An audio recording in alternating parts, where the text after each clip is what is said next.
Conscious Collaboration brings together entrepreneurs, changemakers, and thought leaders. We aim to highlight the people that embody the idea of aligned mind, body, and business. Each week, we share, discuss, and learn from the various experiences and ideas of our guest experts. Through our discovery, we find a path to an aligned mind, body, and business. Hi, I'm Lisa. And I'm Emily, and we are the Conscious Collaboration Podcast. What up, Lisa? Welcome to the party. Hey, I missed you. I missed you.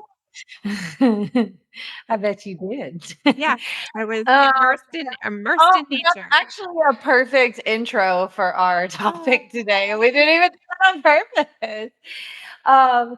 But we are going to talk about the idea of nostalgia today. And I'll tell you why. We need to make a song out of that, I feel. Tell me more. If that's like what makes me big out of all the things that I do, that little stupid podcast outburst, then I don't know. I guess that'll be fine. I'll be cool with it. I feel better. Yeah. So we often relate different sort of topics both to interpersonal relationships and to business applications. That's kind of a thing that we do. And separately, you and I like have conversations about nostalgia and stuff from time to time. But to me, that as like a topic, as an emotion or whatever, just still kind of felt like filed in the realm of like personal relationship topics, if that makes sense. It didn't really feel like it. I don't know. It didn't really feel like it had an application to business. I just never thought of it that way, whatever. But it's not a normal business topic. I guess, right? I mean, I guess because you have to establish memory to create nostalgia, and so you have to have an established. I don't know. That's neither here nor there, but for anybody who doesn't know or is new here or hasn't heard that episode, I just recently relocated my business, my yoga studio, same city and everything, about 8 minutes drive down the road. But I was driving to work to my new location the other day, and I just sort of got like hit with this like whopping nostalgia, right? For like my old drive to the studio and just the way things were. It's like, it's actually right around the time of my 5-year anniversary of my brick and mortar as well. So, there's some things, there's 5 years worth of memories associated with that place that now I no longer, have this habit of driving to from anywhere that I'm going. So, I kind of started to get into this like longing version of it. And then I was like, no, bitch, wait a minute. Like, stop. I had this realization of how, I was clouding over like the problem, the reason why I relocated in the first place, all the problematic things that really, at the end of the day, were choking my business and my livelihood, to do with that space and the logistics of renting that space. And then I just got to thinking about like nostalgia in general and like, holy shit, it's kind of like it can be very deceptive. And then I just started thinking about all these like recent things even in my life where nostalgia kind of could have gotten me in trouble. Yeah. I really overlooked some stuff and let people get a little more I don't say access to me or what, a little closer than they ever would, people who turned out to be not, with my best intentions in mind, and they were able to achieve that because of nostalgic hit, and yeah. So I was just kind of thinking, like, on the car ride, like wow, I never really thought about it that deeply before, and I never really thought about how much that could apply to business and stuff as well. And not that it's an inherently bad thing. Like, I feel like nostalgia is inherently got positive connotations to it. It's memories and stuff like that, and and it can be really nice sometimes because you can, you know, almost put yourself back in the energy of memories that are very good. But it was just noteworthy to me that, um, how much you could really put on those rose-colored glasses in the midst of that nostalgia and uh, forget the bad stuff too. Yeah. Apply that to relationships. I think we've all done our fair share of that. You kind of get to think, anybody that you've ever gotten back with after a time, like you've felt that sense of nostalgia for the good times, and then you end up using it, even if you never say it out loud, which most of us probably have too. You end up justifying a lot of things in your head, I think, that wouldn't otherwise make it past the boundaries.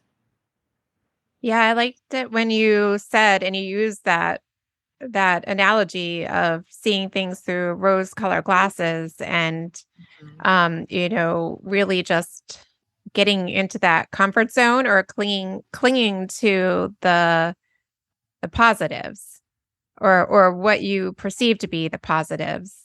And I felt it too. My first time driving to your new studio space, I had like a little time lapse. And Mhm. it felt a little I had like a lot of memories driving and going past the exit and then remembering all the first times of things and within that space. But Mhm. also, so it was like a nice little walk down memory lane and it felt like a little bit uncomfortable, but also very transcending to go past that exit. And Mhm. there's so much more. I mean, so I definitely felt that shift. And there's so much, and we were talking about, expansiveness and transcendence, being able to move past everything that feels so comfortable. Obviously, there was a lot of love there for the environment and for the space. But you're right. I like that you said it had a chokehold um, Mhm. on you where you were. And it doesn't even have to be that dramatic, in all cases, but things run their course Hmm. sometimes. Yeah. Not everything is meant to be forever. You outgrew the space. And, circumstances just weren't right anymore. No, exactly. I mean, And beautiful. I can't grow as a business. I can't grow as an individual, you know, and I'm just stuck in that same old thing. So change creates change. There had to be a change. And it took me all that time actually to um even get to the point where I was willing to acknowledge that Right. the solution would be to leave that space. I it took me that many years, Yeah. pushing 5 years to detach emotionally from that space and from the memories. So not surprising that and No, it probably it's won't be the very last similar. time either. Yeah. But especially with Facebook and your phone, like Yeah. Your like phone's gonna send making you memories without your permission. And all that. But assaulting. Remember this? And they'll put music to it, like a yeah, circus music. and I don't think it's a bad thing either. But it's just kind of catching yourself before you drift too far into that longing part of it. Mhm. You know what I mean? Or certainly, and we're past the part of the nostalgia causing me to stay kind of thing. We're obviously well past Right. that. But nonetheless, especially when something does become more on the toxic side, or the choking, like the oppressive side for what you're trying to do. Hmm. Yeah. I mean, it's huge. I mean, I don't, it's almost like out of my, out of sight, out of mind kind of thing for me now. Um, Mhm. I just had that moment. And now, definitely you did such a good job already establishing roots and getting everything set up. And it does feel like there's more possibilities and growth and expansion where you are now. And everything that you're saying 100% aligns with why people stay in relationships, partnerships, Mhm. friendships that are holding them, um, really holding them back from. And that's an easy thing to latch onto too if you've got, manipulative energy in any part of it. Mhm. eh, You know, Yeah. they can know where to, paint the rose colored glasses and find the good. Oh, remember XYZ, remember XYZ. Yeah. Yeah. Or we've been through so much together Mhm. and yeah, so many good times. Mhm. It can Mhm. happen And in it's business. and it's true. In a lot of the case it's true. Those things did happen, but they just don't. If you know that something is restricting you, Yeah. it just doesn't. It's not that it doesn't matter, but it doesn't outweigh the restriction. I mean, the past doesn't really exist anymore, and how we remember it is just our perception. So it's easy to create that what we want to remember, what we want to perceive existed. It's easy to do that. Yeah. Yeah, I like it. I think, nostalgia, the idea and concepts of nostalgia and rose colored glasses, it's really interconnected between our relationships and our business that we talk about so much. And I would not be surprised that if immediately you started to see shifts in your surrounding community, your helpful people, the people that you're attracting into the space, into the events, and your teachers, just allowing this change. And what do you find happens from a feng shui perspective when people hang out in that nostalgia land a lot? You mean hanging out in nostalgia land when you're in a new space, for example? Yeah. So, yeah, I mean, I think I see it a lot when people are selling their homes and moving to new homes, like their residences. There's always someone like a child will hold on to, well, in our old house, this, it's that safety, comfort, and security. But being really intentional about how you're setting up your new space can easily help you really feel comfortable with your future and embody where you're headed. Because when you're in a space for so long, you start to really not be able to see all the things that are no longer serving you.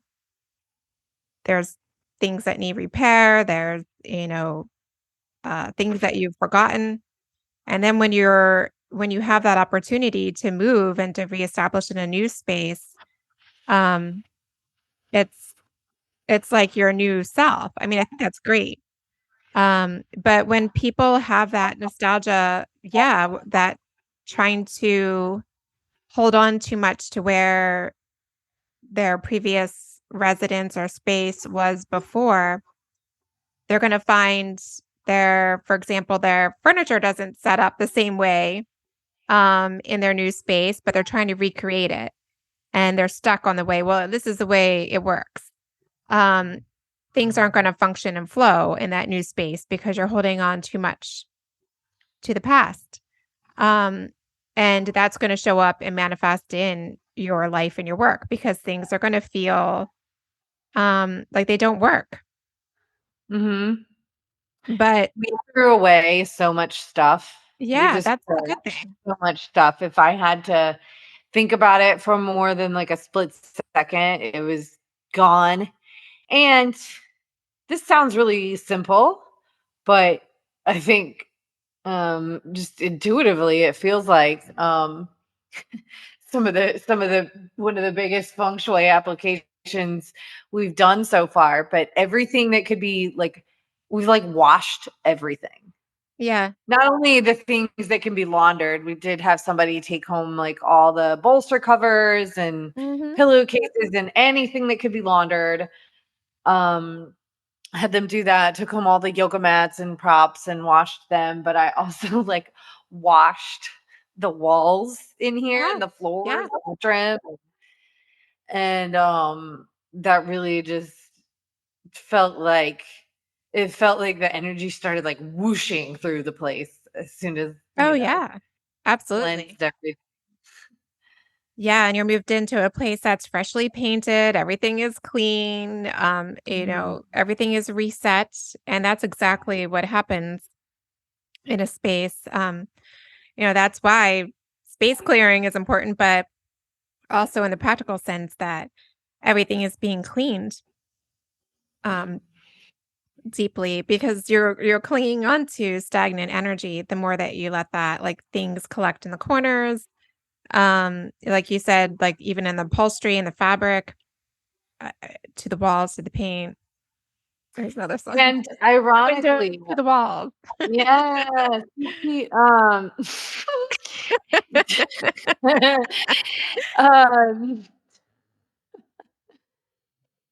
Hey. Dang it, what was I gonna say before I went all skeet skeet? Oh yeah. Ironically. Before you went all skeet skeet. My brain is so ridiculous. No, what I was gonna say is that ironically, even with getting rid of all that and cleansing everything, we've had multiple people, clients from the original space come in and say, wow, it feels the same. Oh, like the important thing. Yeah. We're not that,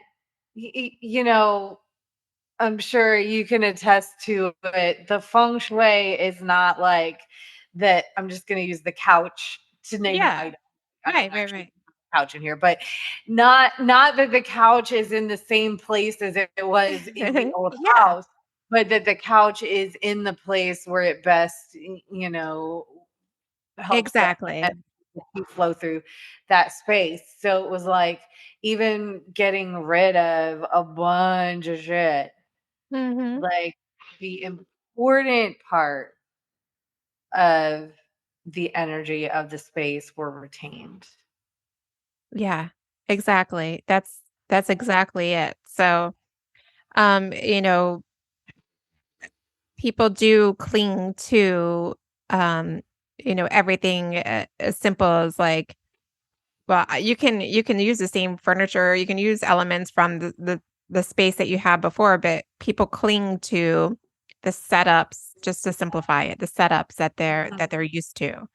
And you're right, it doesn't necessarily serve you in your new space or your new life or where you're headed.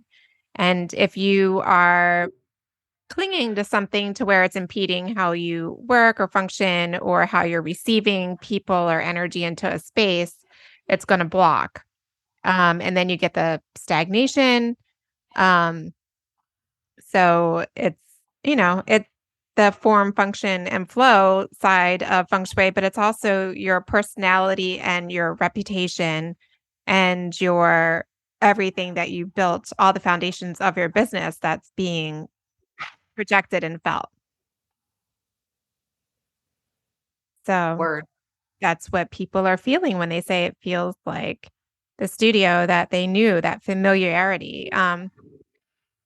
Yes, so that's nostalgic, right? There is an ounce of nostalgia.